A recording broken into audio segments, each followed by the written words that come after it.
So this video is inspired in part by another content creator that touched on the same topic that I've been pushing out on this channel for quite some time, since the Federal Reserve has made a lot of its moves and we've seen the economic reaction to the Federal Reserve's policies.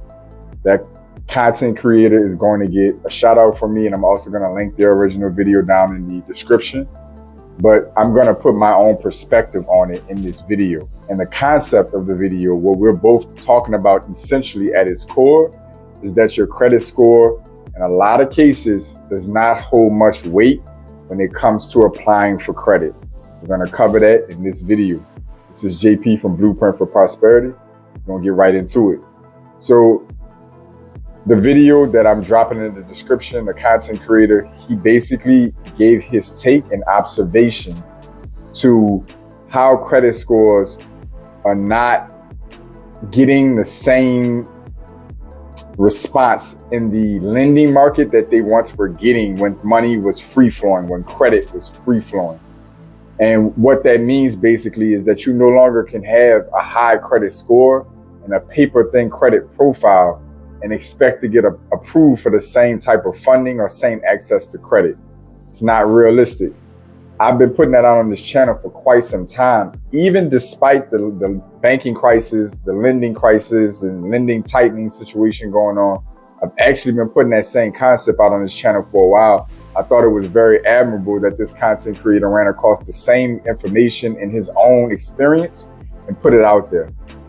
What's going on is basically the Federal Reserve has intentionally made it challenging for the financial system in order to combat inflation. So in the process of doing so, the Federal Reserve raising its interest rate, its Fed's fund rate, has made it tougher for banks to get access to capital at cheap rates, and thus has made it harder for everyone else behind the banks to get access to cheap capital as well. Which means on top of that, we've had the economic response to the Federal Reserve's policies where banks have been struggling to stay afloat. They haven't been able to make changes and pivots to their business models, their investing plans, and etc. And it's put pressure on them that is forcing them to tighten their lending standards, reduce their risk, and try to find better qualified borrowers to lend to keep their, revenue flowing. So with that being the case, that chain of events taking place, what has always been the case on some level or another has now really extrapolated itself in this current economy that we're in, where the Federal Reserve is again trying to make it harder for credit to flow through the system. That is the whole goal. One of the last couple Fed Reserve meetings, not the last one, but the one prior to that, Jerome Powell stated himself that the lending crisis, the banking crisis, and the subsequent tightening of lending from banks was actually going to help the Federal Reserve do the job that it set out to do. Literally his words, I'm paraphrasing, but that was almost verbatim his words, that they may not even have to be as aggressive with rates going forward because the tightening of credit that's going to come subsequently from the struggles of the banking system is going to help do the job of reducing inflation. So with that having been said, it's in black and white, plain English, that the Federal Reserve wants it to be harder for credit and money to flow through the system. With that being the case, as I've stated, banks are going to make it harder, not because they want to, but because they have to reduce their risk and adjust to this current economic environment that we're in. Meaning, as I stated in a video a few days ago from this upload, there's going to be a lending crisis or a credit crunch or a credit tightening going on for certain people, certain segments of people. For others, the floodgates are going to be wide open. If you don't have a healthy credit score, if you don't have strong banking relationships, if you don't have a thick and robust credit profile, you are going to suffer now and in the foreseeable future. If you check those same boxes, if you have strong credit, if you have a strong credit profile behind that credit score, and you have great banking relationships relative to your financial situation, then credit is likely going to be very available for you. Very. Those who can show healthy cash flow, strong collateral, strong cash reserves, strong credit profile. If the bank can look into your your financial background or your portfolio rather, and see that you've been with them for years, that you've used multiple different products. You're currently using multiple different banking products. They have so many data points to dig in and see how responsible you are and how safe you are or risky you may be by looking into the existing banking relationship. It's less work for them when they can look in their own books and see how you do business and handle your financials. I've also made it clear on this channel, your credit score is more of a determinant of the cost of capital than the ability to access capital, to be completely honest. I've made that clear in videos way back in the past. And that touches on this same concept that content creator also touched on somewhat and that I've been promoting on this channel. It's facts. The reality is that your credit score is not, it's used as a threshold, yes. So you'll see minimum requirements for credit scores, but that's just based on risk management. If you get to a point where you're so risky, even charging you a bunch of interest and charging you a bunch of fees doesn't make it worth it, basically.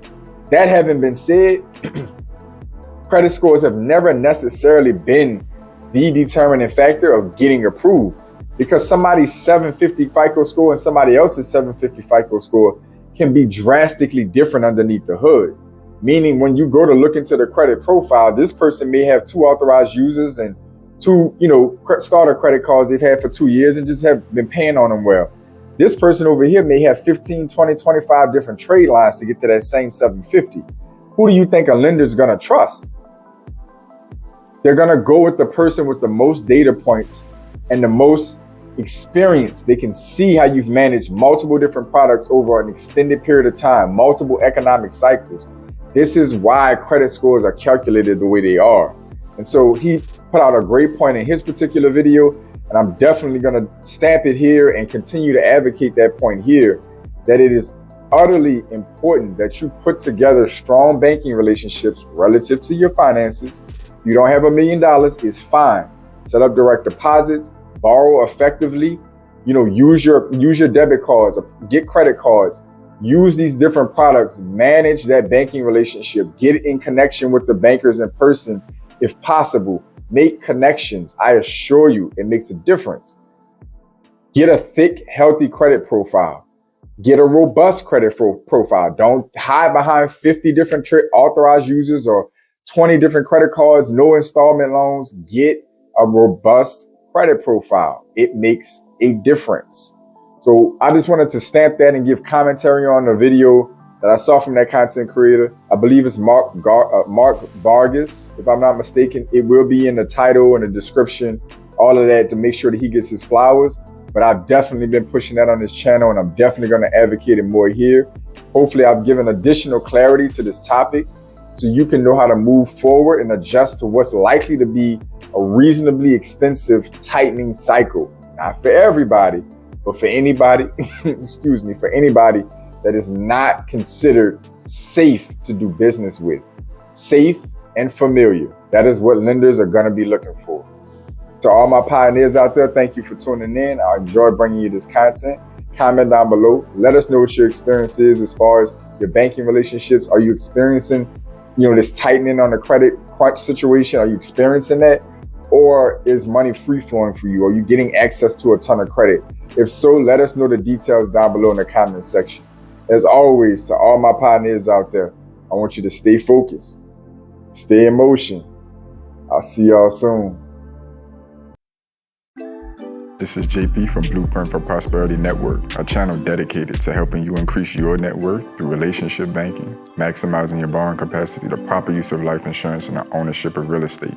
Like the video, subscribe to the channel. I'm uploading content on a daily basis to help you customize your blueprint for prosperity.